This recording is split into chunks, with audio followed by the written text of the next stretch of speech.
नमस्कार दोस्तों, पॉडकास्ट की दुनिया में आपका एक बार फिर से स्वागत है। मैं हूं आकाश। और मैं हूँ प्रिया।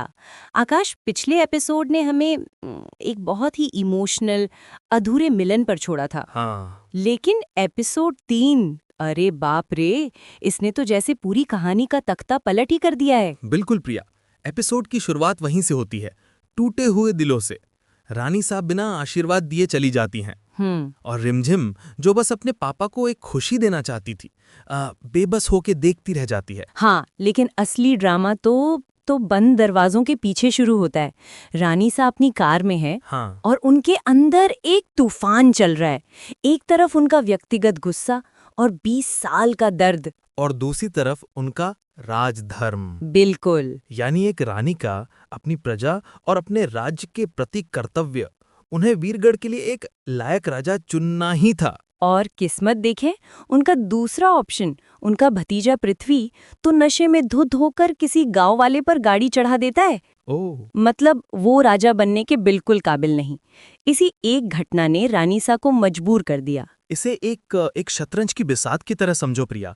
रानी सा ने अपने सबसे बड़े विरोधी यानी अपनी खुद की भावनाओं और अहंकार को दरकिनार किया, और ये उनकी हार नहीं बल्कि एक रानी का मास्टर स्ट्रोक था। वाओ, क्या बात कही है। और उन्होंने जाकर शरण के सामने एक प्रस्ताव रखा, वीरगढ़ लौट चलो। लेकिन शरण, जो अब एक पति और पिता भी हैं, उन्होंने भी अपना दांव चला।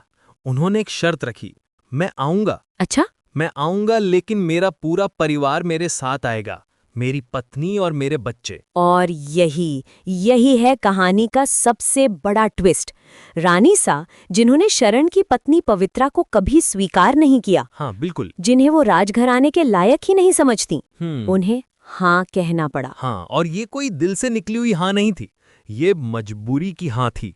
बल्कि एपिसोड में तो रानी सा ये तक कह देती हैं कि रिमझिम तो हमारे खानदान का खून ही नहीं है। वाओ। सोचो, वो इस परिवार को एक ऐसे टाइम बॉम्ब की तरह महल में ला रही हैं जो कभी भी फट सकता है। और जब ये सब हो रहा था, महल में कोई और ही ख्याली पुलाव पका रहा था।